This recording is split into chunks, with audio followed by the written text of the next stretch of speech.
If you are God, do you need power? How God? He left a realm where he is God, came to the realm where he is man and God. So for him to overpower that dimension of man in him, he need power. And not power that come from Babalawo, power that come from God. Go and collect charm from everywhere. I will match it and I don't care.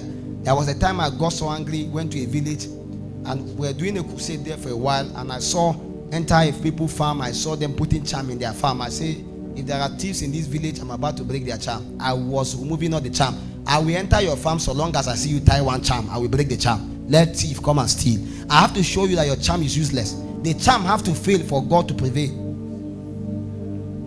So a shrine.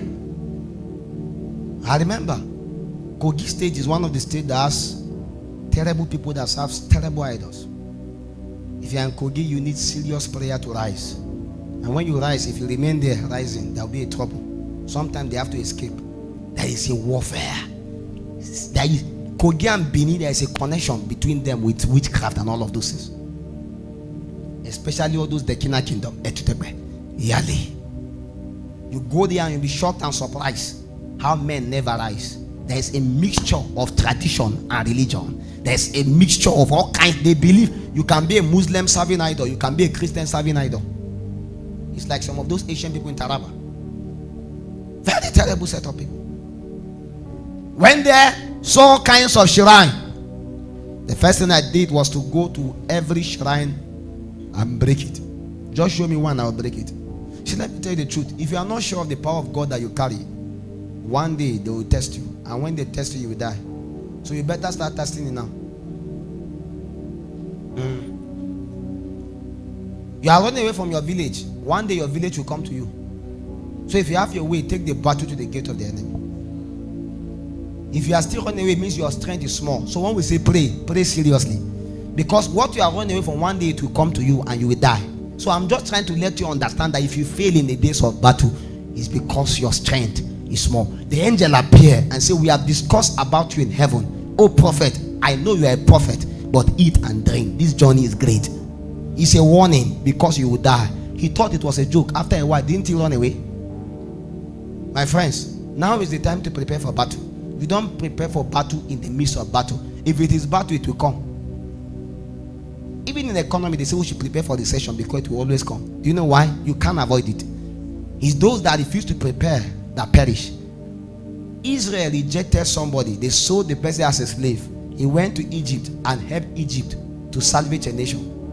How comes Joseph was a remnant, yet again he was not in Israel? Imagine, Joseph was the one that saved the entire Israel, in fact the entire world, but he was not in Egypt. He was actually not somebody that was born in Egypt. He was actually more like a stranger in Egypt. But even in Egypt, they recognize grace, they recognize oil. Only among his people is not recognized. Remnant are not only recognized among their people, they will only be recognized at the tail end. Go everywhere. When your money has finished, you return back home. You will look for how you can touch the hem of the garment of one called of God. This thing I'm telling you, you may never believe it. Is either you make yourself part of the remnant, or you forever look for how to touch the hem of garment. And this ordination was not only meant to be only on Joseph, but the rest were fighting Joseph. And because they were fighting Joseph, they pushed him to his destiny faster. They can never shut down what God wants to do. I want to speak to you. Nobody can shut down what God wants to do in your life. Oh, but see, you must be able to understand that God that has started with you to this point, he will continue. It's only you that have the ability to shut down that destiny. And there is nobody that is bigger than you. Even if they are big, it's just a matter of time. And whosoever that thing is stand should stand strong, lest he fall. And so we speak to you because even we ourselves do our best to upgrade daily. Do you know why? Because we know in this economy, God can lift anybody at any time. If it is in this life that I know, anybody can become anything and somebody can become nothing. It's possible. Yes. It was not long enough. Joseph went to Egypt and began to have encounters even in that Egypt. How comes his encounters were guided by God in a land that was not embracing the civilization? It's because he came with an altar. And that is altar that he came with carried the power of God. Anywhere you step into, it doesn't matter whether you go there as a slave, my friends. when you go there with an understanding and your own environment, you will still prosper in that land. So it doesn't matter whether they carry you to a disadvantaged place. That disadvantaged place may be them pushing you to your place of destiny. There are many of you that might have been demoted. There are many of you that you are feeling that certain things is rubbish, but that thing that looks rubbish is the reason why you are here. There are many of you that never wanted to be here. Now you are here and you are hearing me now. If you are not here, you will never have heard me. You have done all your best to run away from here, but now you give God the glory for while you pass through NCCF Lafia. That is how the thing works. You must be able to understand the same way that everything that is happening is pushing you towards your destiny, even if it looks as though it's not meant to be like that. Simple.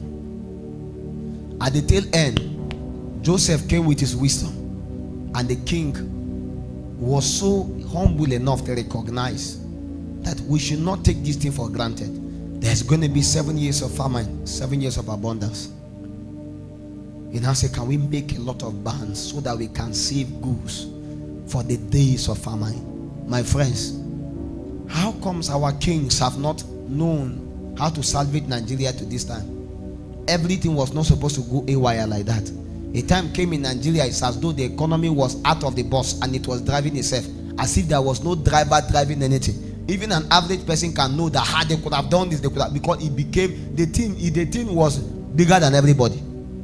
But where are the Joseph? Where are people that can be able to have given us wisdom and let us know how to survive for 5 years? How can a nation survive 5 years without agriculture?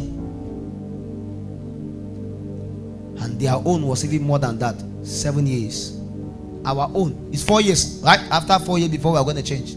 So even if you are thinking of a hope for a better government, it's after 4 years. But to make the matter worse, the way our system is going, we will need high-level intercession. I said people must have to rise in the order of Daniel, Shadrach, and Abednego to change the heart of Nebuchadnezzar. Because Nebuchadnezzar need to go back to the wilderness to eat grass for the government to change. If we cannot enter into that realm in priesthood, my friends, the grace to endure, like those in the book of Revelation, has to come upon us. I have known your tribulations and I have known your pains. I have known how you have suffered in the hands of one named Tini, and because of that, you must be able to ensure you stand your ground. You cannot tell us because of the economy backslide. The kingdom of God does not understand that. You can't tell us because NAIRA has increased, dollars is skyrocketing, that's the reason why you have decided to backslide. My friends, the standard of God still remains the same. As a remnant called out, anywhere you go, you are still a Christian. Whether there is food to eat, whether there is nothing to eat, you are still a Christian. You have to be able to adapt your life to a point so that you can be able to survive. When the days of famine came, they survived. When the days of lack came, they survived. So the apostles can say, I know what it means to be in lack and to be in abundance. You are the only one that do not know how to survive in the days of famine. Men have learned it. They have learned how to survive. David knew before he entered the palace, he knew how to survive in the wilderness. My friends, if you are cast out to the wilderness, how can you survive? Ishmael may not be child of the covenant, but in the days when he was sent away, water came out from the ground. There's a level of cry you will cry. God will hearken unto you and separate you from the challenge of Nigeria. I assure you. There's a level of cry you will cry in priesthood. Your voice will resound in the spirit, and something can gush out to preserve you as part of the remnant. You are not everybody. You are different. You must believe it. And if you don't believe that you are different from everybody, you will get what everybody gets. But those that believe that they are different will always get a different result. While I was schooling in Zaria, I realized many Christians, when we are about to go and write exam, they will always say, we'll fail, we'll fail. This thing will be hard. Most Hausa people are saying, no matter how they do, we'll pass. How comes we with all our faith, yet again, we say we fail? These ones are saying no matter how they go pass. Some of them cannot even read the book very well, but they just know that anything they wrote to, they must still pass. And you see, the just shall live by his faith. The remnant clan are those that are able to have a different mindset, a different belief system. Everybody saying we are going to the labor market. My brothers, you are going to the favor market. It's what you believe that you will get.